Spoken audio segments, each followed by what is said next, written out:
Hello, and welcome to the County of Santa Clara's Communications Dispatcher 1 info session. I'm Ben Sandoval with Employee Services Agency, and before we get started, I want to go over a few meeting rules. First, this meeting is being recorded and streamed on several platforms. So if you have any questions, you can submit them using our Q&A chat box, and we will try to answer them. I do want to point out, though, that although we're streaming this live on LinkedIn, Facebook, and YouTube, those chats are not being monitored. So if you wish to submit a question, we invite you to join us via Zoom, and the QR code you see here on the right can be used to do so. Next, all attendees are being muted, and this is so we can be respectful of fellow participants as well as our panelists while they're speaking. Lastly, anybody who's RSVP to this event will also be receiving a digital copy of this presentation in order to better access all the information we're about to provide you. Now, without further ado, I'd like to introduce my colleague Maribel, who will host the rest of this information session for you. Maribel? Thank you, Ben. Hello, everyone, and welcome. Today, we will be learning about this exciting position, current career opportunities, the application process, and hear from County Communications leadership and dispatchers. My name is Maribel Arjon. I am a recruiter with County of Santa Clara Employee Services Agency. Thank you all for participating and submitting your questions in advance. Here is our agenda, and just to note that the topic of today's presentation were influenced by the questions submitted and integrated into today's discussion. If you have any questions throughout the event, feel free to drop them in the Q&A button below, and we will try to go over them during the Q&A section. I will be going over resources, the HR process, employment standards, and how to apply. We will then hear from County Communications, followed by Q&A. Now on to our digital flyer. This link and QR code will take you to County Communications digital flyer, where you will find useful information and resources like the link to our current open competitive recruitment pathway to becoming a dispatcher, with tips and information on the critical testing, employment benefits, and so much more. We highly encourage you to check it out. You can scan the QR code and save it for future reference. Now let's go over the HR process timeline. Here's an example. Employee Services Agency handles the recruitments for County Communications. However, it is a collaborative effort. Employee Services Agency handles the job posting, review of applications for employment standards, scheduling and administering the critical exam, and referring list of eligible candidates that pass the exam to the department. The department handles the scheduling and conducting of interviews, as well as subsequent requirements of the recruitment process, which consist of backgrounds, polygraph, and psychological evaluations. The timeline from advertising to an official start date is approximately 7 months. Now let's go over the employment standards. So Communications Dispatcher 1 is the entry level of the Communications Dispatcher series. As a Communications Dispatcher 1, you have the ability to promote to level 2 and level 3. The series is represented by Local 521 Service Employees International Union. Here are the employment standards for Communications Dispatcher 1, which are a high school diploma or equivalent, and 1 year of experience performing work where the essential function of the job involved public contact, computer usage, and/or heavy telephone traffic. A bachelor's degree is not required, nor is prior dispatching experience. Your application must clearly demonstrate you meet the employment standards to advance to the next steps in the recruitment process. Failure to do so will result in a reject notice. However, note that in the event you receive a reject notice, you are afforded 5 business days to provide additional information for consideration. All applications must be submitted online. We do not accept resumes in lieu of the online applications, but you may attach your resume along with other documents and certifications to your online application. Applicants that meet the employment standards will be invited to take the critical examination. Details about the testing location, dates, and times will be shared with you by email. The critical exam is about 2 hours long. It is a pass or fail exam. In the event you fail at any step of the hiring process, including critical or the interview process, you may reapply at the next recruitment. Currently, salary starts at $39.16 hourly with full benefits. This position has a probationary period of 18 months, and everyone is eligible to apply for open competitive positions, including current county employees, and there is no age limit. We have multiple positions across different shifts, And with that, it is my pleasure to introduce Tricia Adcock, Director of County Communications. Tricia. Thank you, Mirabelle. First of all, let me welcome everyone. I'm excited to have so many people joining us today. As Mirabelle indicated, I'm the director of the department. I've been with County Communications for over 21 years. I began my career at County Com as an entry-level dispatcher. So looking at the department from your lens that you're joining us today is where I started. As soon as I got hired, I quickly learned that what we do here is an essential part of the public safety service. I developed a passion for helping people and for the meaningful work that we do. Our department's primary goal follows our mission statement, which is County 911 communications exist to protect the lives, property, and the environment by providing the vital connection between the community and emergency responders. This really is a dynamic career, and I say it's a career because if you join us and you become a dispatcher, if you develop the love and the passion for the job and the service we provide, you can make a career out of it. As I said, I started as an entry level. I am now the director. So there is promotional growth within the department. It's just a matter of what you want to achieve in your career. Every time you sit down to one of our positions, it's a unique experience. No two calls are ever alike. You will experience something new and unique every day. When you become a 911 dispatcher, you'll have a positive impact on the people in our community. You'll be working with a team that strives every day to provide a service in a manner that fosters excellence. And you remain a trusted member of the county. What we do here matters. So who do we work for? In addition to the residents of the county, we provide dispatching services for the county sheriff department, which includes the transit department, Department of Correction, county EMS, county fire, and also county parks. Last fiscal year, we answered close to 470,000 calls. Of that total, 228,000 were 911. 97% of those calls we answered in 15 seconds or less. Our team of dispatchers are rock stars. So I don't want to take too much of your time. There's a lot of people that have a lot of information to share with you. I will pass to the next speaker, Chief Dennis Lawley. Hey, good evening, everyone, and thank you, Director Adcock. It's a pleasure to be here with everybody. My name is Dennis Lawley. I'm the Interim Deputy Director here at Santa Clara County 911 Communications, and I'm responsible for the day-to-day operations here at the Communications Center. I have oversight over 4 divisions.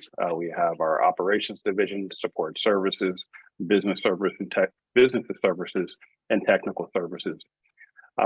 My full-time job outside of County Communications, I'm a Deputy Chief for the Santa Clara County Fire Department, and as such, I'd like to spend just a few moments talking about why this job is so critical for us as stakeholders. Briefly before we get there, though, I just want to thank you for your interest in this position. Every single person here works for the county in some way, shape, or form, and our entire objective is public service. And so it's an honorable profession, it's an exciting profession, and you're doing this to help the public. So we're really excited to see you here and to be speaking with you today. So I mentioned that I'd be taking a moment and speaking about the stakeholder perspective. For 19 of the 22 years that I've been at County Fire, I was responding to emergencies on a daily basis. And there's several things that we want really quickly. What's going on? Where is it? What are the additional details you can give me? And that kind of goes across the board for law enforcement, for the fire department, for EMS personnel. It really is imperative that you provide that information. For law enforcement, it's a matter of officer safety. It's the same thing for the fire department and for EMS. The information that you're able to gather in a calm fashion and then transmit to the responders really does help us get to our job and helps us to mitigate the incident or the emergency as to why we were called. And so I know some of you have asked whether the depth of how stressful the job can be and whether or not you'd be speaking to people that are perhaps hysterical. Yes, it can be that way at times, but the measure of calm that you show is greatly appreciated on the other end from the responders, because it really does help us to do our job well. And so I really want to thank you for being here. Again, it's a pleasure to have you. And I'm going to yield the rest of my time so that we can get to more of your questions. So with that, I'd like you to meet Chief Dispatcher Nick Bayham, and he's our Chief of Support Services. Thank you, Chief. And again, to everybody that's here tonight, thank you for taking the time to sit down with us and listen to what we have to say and ask some questions. The questions have been very on point, and it's nice to see. To follow up on what Chief Lally and Director Adcock have already mentioned, we are that vital link between the public and our first responders. And so we take this very seriously in terms of the level of commitment and service that we provide to both our partner agencies, the first responders in the field, and to the public. And so the process of becoming a dispatcher is difficult. It is lengthy. So I'm going to speak a little bit about that in terms of what it takes to get into this building behind us. And what it takes to be successful once you come through the door. And you've kind of taken that first step already, whether you've applied during this open recruitment or you're just here to hear some answers and make a decision if this is something that's right for you. As Director Adcock stated, she began here as a dispatcher. I myself began here as a dispatcher 1 entry level. So we've all been in this position of what to expect, what's coming, what do I need to do to be successful. It's a lengthy process, so stay committed, stay focused, ask questions, but realize that it takes time. So patience is important when you're going through this process. In addition, being flexible and staying motivated all throughout the recruitment timeline is important. The critical testing, there's information out there. There's links within our website, information provided by ESA to prepare yourself for that test. The oral board interview is critically important to the success during the application phase in terms of knowing who you are, what you can bring to the table, what you want to do as a dispatcher, and learning about our agency and what we do. And again, a lot of that information is available out there on our website or other agencies' websites that we work with.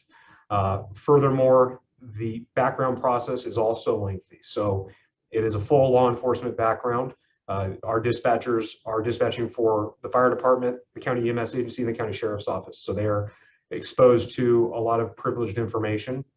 And so it's a full law enforcement background. In addition, training, once you do begin your time here at County Com, it's pretty intense. It's an 8-week training academy, both curriculum and scenario based. And then it's an essentially 20 to 40 week on the job phase where you're with an instructor, what we call a communications training officer. You're taking live calls. You're putting into play the knowledge that you've been given, the skills that you've built, and you're working through real calls to become competent as a dispatcher. It is stressful, but again, it's structured and you're supported through that process. In closing, kind of the skill set that we look for dispatchers or trainees to bring to County Com are good customer service, staying motivated, leadership skills, your own ability to stay focused on and move forward through a problem and problem solve. Those are critically important to being successful here, both as a trainee and eventually long-term in a career as a dispatcher. So again, I will say thank you for being here, and I will hand off to my counterpart, Chief Dispatcher Andrea Neves. Thank you very much, Nick. I wanted to thank everybody for being here with us today. My name is Andrea Neves. I'm the Chief of Operations here at County Communications. I started my career at County Communications in September of 2004. I've been here for the past 18 years. Just as Nick and Tricia mentioned, I started as a Communications Dispatcher 1 and I have worked my way up to my current position of Chief. Here at County Communications, we are a tri-community dispatch center. This means we dispatch for law, fire, and medical. This makes our dispatch center unique as we are the only agency in the county that dispatches all 3 communities. This allows our employees a greater opportunity for growth, as with each community learned comes an increase in their skill set and compensation. The Communication Dispatcher 1, as Maribel pointed out, is part of a series. As a communications dispatcher 1, you will be trained to work in our law enforcement community. Utilizing the police priority dispatch system, you will answer and process emergency and non-emergency calls for service. You'll dispatch appropriate law enforcement resources, document event activity, perform backup duties as needed, and many more tasks. With the police priority dispatch system, call takers can consistently and efficiently gather essential information, including descriptions of subjects, vehicles, and weapons involved, and send the appropriate response. We have 5 law enforcement positions, 2 main frequencies, 2 backups, and the complaint desk. You will have a different position assignment on a daily basis. Once you have obtained a sign-off at all 5 law positions and are working independently, you will be trained on how to process medical calls utilizing the medical priority dispatch system. As a communications dispatcher 2, you will be trained in a second community, whether that is med or fire. And as a communications dispatcher 3, you will be trained subsequently in that 3rd community. I'm kind of adding a little bit to what Chief Bayham mentioned earlier. Some additional skill set for the communication dispatcher 1 trainee would include multitasking. This is something you will do on a daily basis. For example, you could be calling a tow truck at the same time you're responding to a radio transmission. And again, this is something that is done daily. You are expected to be an effective communicator. The messages that we are relaying need to be received and understood with clarity and purpose. You will be expected to work well in a team environment. Another very important skill, you need to be accepting of constructive feedback. We have our trainers, our seniors, and our supervisors who are going to be providing advice and suggestions that are useful for your development. The day in the life of a dispatcher, you never know what you're going to get. You could be on the line with a medical emergency providing CPR instructions, and the very next call you get is a citizen who has a vehicle blocking their driveway. Our job, regardless of the type of call, is to provide the best service we can while maintaining a calm and professional demeanor. Our center is 24 hours a day, 7 days a week, 365 days a year, which means we work shift work and we work holidays. We currently work a 4-10 schedule, which means you work 4 days a week, 10 hours a day.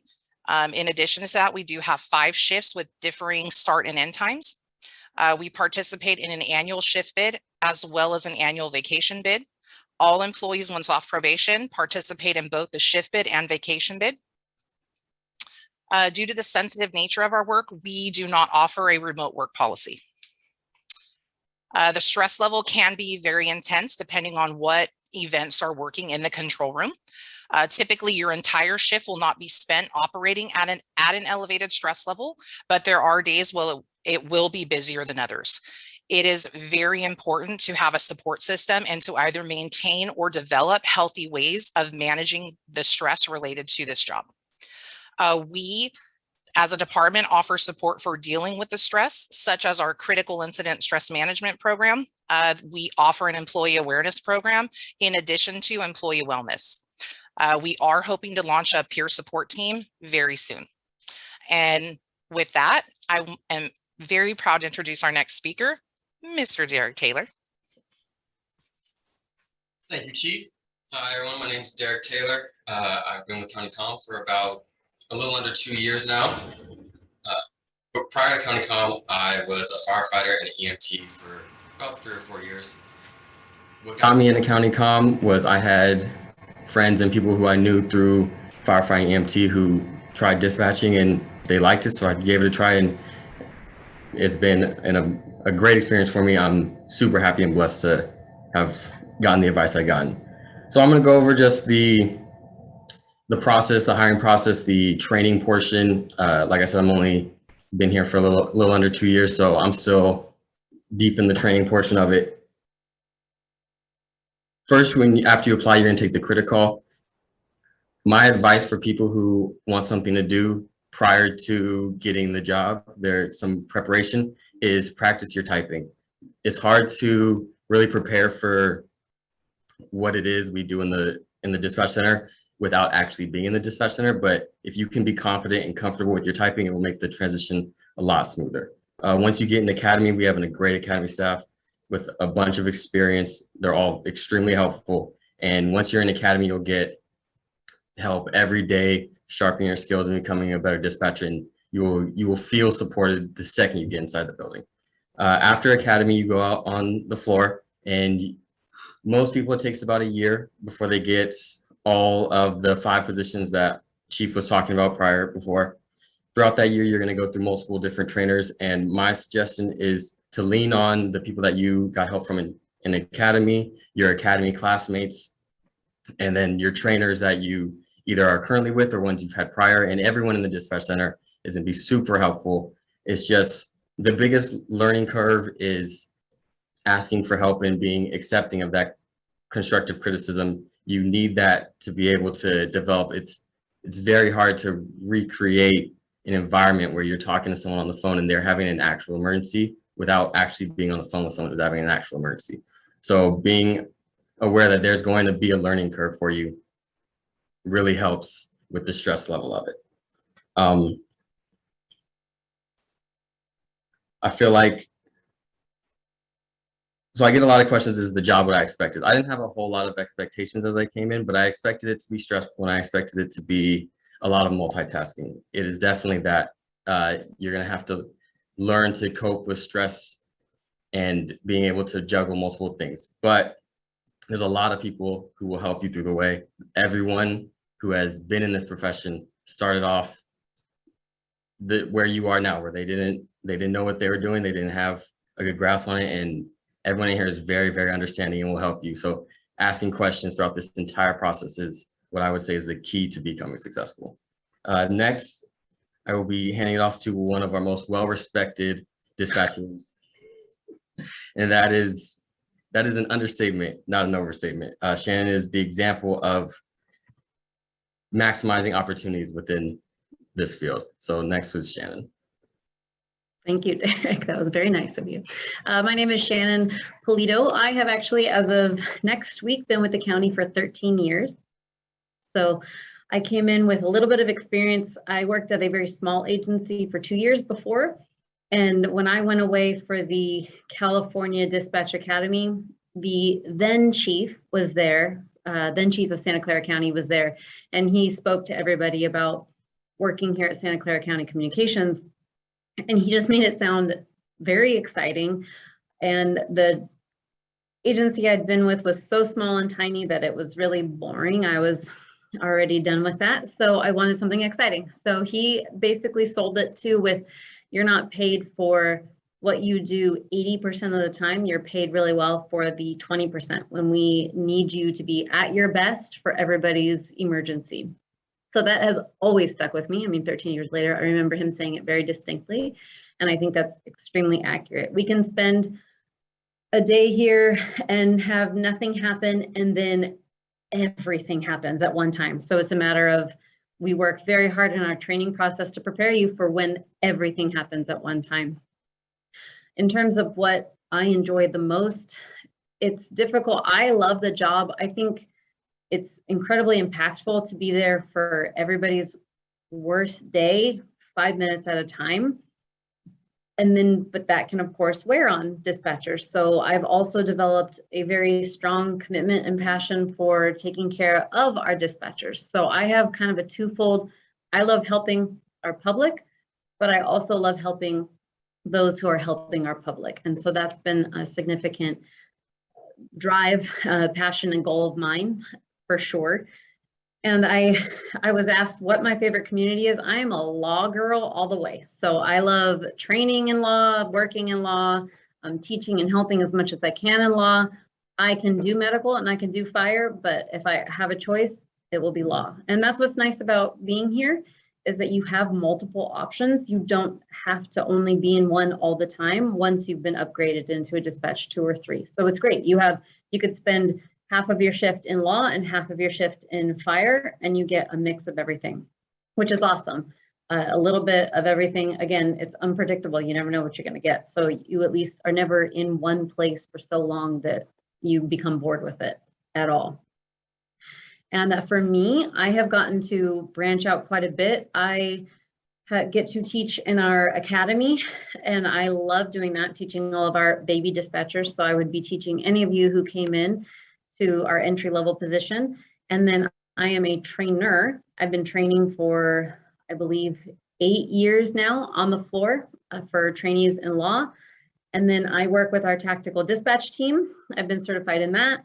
I try and do as much mental and emotional wellness as I can for our dispatchers, including hopefully again getting that peer support group started up. And I kind of bounce around and do a lot of different things. So that's what's again wonderful about working for such a large agency. You have so many different options. So it's been incredible for me, and I highly encourage those of you who think this is going to be a right fit to go ahead and apply. So thank you very much. Thank you. Thank you so much to our guest speakers. Lots of insightful and very, very helpful information that was shared. So let's get to the Q&A section. I do see some questions coming in. Let's see. So here's a question that was posed. What would you do if you received a call from an unresponsive caller? I can go ahead and take that. In terms of an unresponsive caller, it's a great question, by the way, because we actually get these not incredibly often, but decently often, where someone's just not responding to us. And it completely depends on the situation in which they're not responding. So if we can hear background noise, then we are trying to get a little bit more information from them, whether it's asking different types of questions, yes or no, maybe, if we feel like they're in an unsafe situation and they can't talk. We have been given some great technology in terms of trying to figure out their location, because that's a struggle. Most people don't have landlines anymore. So when they call 911, it's a cell phone and it's a tower and we don't know where you are. So that's where we get to use our technology to try. It's not like the movies and TV, and it's not instant. I will let you know that, but we do have a lot going on where we can narrow down where people are. So that's our most important thing, is our location. So if we have an unresponsive person, we are going to try very hard to get everybody's location and at least get help to that situation, even if we don't know what the situation is. And then again, based on what we're hearing in the background, then we'll try and make decisions solely from that. But until we figure out where someone is, then we're not letting go of them. Thank you. Can I add to that just a little bit? Sure. I was just going to say, in general, for call taking, for everybody that's listening, we teach you in our academy kind of basic fundamentals of call taking. And part of that is the things that Shannon's talking about, but focusing on key things like determining location and so forth. But we utilize protocols in all of our dispatching fields for police, fire, and EMS. And so we work to provide you those tools to have that knowledge that Shannon's talking about by the time you make it out to the phones and you're actually having to take calls from the public. So we want to prepare our trainees as best as possible to have that skill set. Great. Thank you so much for that, Nick. Here's another question that's coming through. Did COVID change the way of dispatching? I'll answer that one. I wouldn't say COVID changed the way we dispatched, but it definitely changed the way our control room looks. So during the height of COVID, and even now, we have implemented additional safety measures to address the COVID-19 pandemic, and most of those measures are still in place today. We are required to wear masks at all times indoors, regardless of vaccination status. We added plastic partitions to all the positions. All of our positions are 6 feet or more apart. Our break spaces are single occupancy only. We are required to clean and sanitize all positions when sitting down and upon vacating the position. We are required to follow all guidelines implemented by the CDC and the Public Health Department. All new employees are required to be fully vaccinated against COVID-19. Thank you. Thank you. All right. Let's see. Someone asked, and I can take this one. Someone had asked if prospective candidates has already gone through the application, test, interview, background, and the lie detector test, but did not get hired. Do they have to go through the complete hiring process again? And I did state that at the beginning, but yes, at any time, if you are disqualified during the recruitment process, you may reapply at the next recruitment.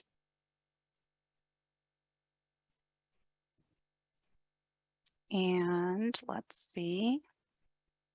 I see a question about greatest challenges or most difficult experiences. I think we covered that. If anybody wanted to add to that. lots of great questions, guys. Is a typing test needed to apply? A typing test is not specifically needed, but you will be tested on the required skills, knowledge, and abilities that are needed for this position. So do anticipate some keyboarding involved as part of the critical test.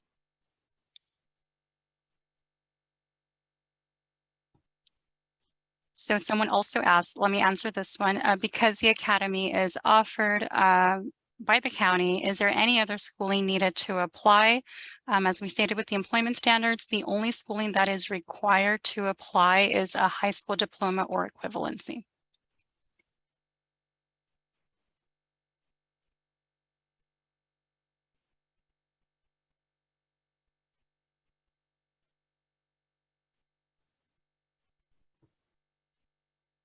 Oh, here's another great question. I'll take this one live too. I've taken the dispatcher test within the past year and passed. Do I need to take it again? If you have taken the critical exam for County of Santa Clara within the year, you may apply your passing score if it is a passing score.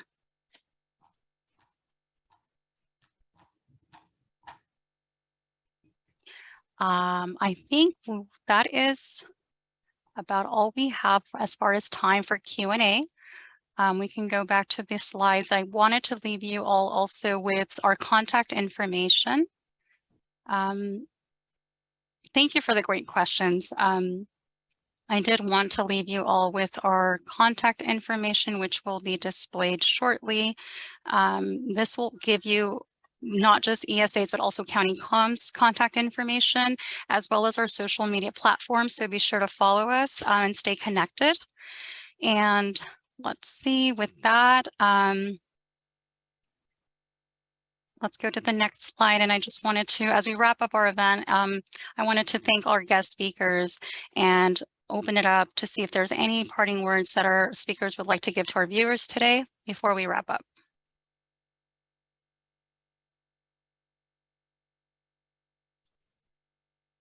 I will say something. Please, yes. I'll just use myself as an example. I never thought in a million years that this was going to be the career path that was a right fit for me. It was recommended to me by a family member, and my initial response was, "You're crazy, I can't do that job." And now I can't imagine doing any other job. So if there's even any little thought in your mind that this might be the career choice for you, listen to yourself and just apply for the job. You never know what you can do until you try. And so while yes, this can be a very intimidating career, it can also be very rewarding and very fulfilling as well. So come check us out, apply. Thank you. Just if I could, just before the director gets in as well, again, I want to thank everyone for their time. There were so many questions on process or procedure. There are questions on the shift schedules. And my advice there was even questions on holidays. My advice would be to approach any job in public service with a very flexible mindset. You're going to find yourself on a rotational schedule where it just may be your turn to work a holiday or maybe not. You're going to have, I'm going to call it weird hours because that's public service. So you may find yourself working overnight where you may have never done that before. And you may think to yourself, I have never worked overnight. I could never do that. And you may just find that that is the most fun time of night or time of day for you to work. So again, embrace everything with flexibility, like Shannon, like Derek said, and for myself as a responder as well. It is one of the most rewarding things you can do is serving your fellow men. Well put, Chief. So thank you. Again, my parting words are what everyone has already stated. I appreciate each of you for taking this opportunity to join us this evening, for signing up, for submitting your questions, and just for taking an interest in our department and what it means to be a dispatcher. I hope that each of you found some valuable information and that we were able to answer some of your questions. So again, thank you. And on behalf of everybody who's on the session with us today, And for those of us in the department that are not, we truly, truly hope that you will consider joining our team. It is a rewarding career. So thank you. Thank you, Chief Adcock. Well, you stole my last speaking remarks. I wanted to thank everyone as well, and just thank all of our viewers for taking the time to join us today. And we hope that this presentation provided you with valuable information, answered your questions, and you consider joining the 911 dispatchers, a team, to be a part of the team. You do have our contact information, so if you have any additional questions, feel free to reach out. And just know that we are currently accepting applications. Be sure to check out the final filing date to apply. And again, this presentation will be shared after the event and available for future viewing on our social media platforms. Have a great evening, everyone. Thank you.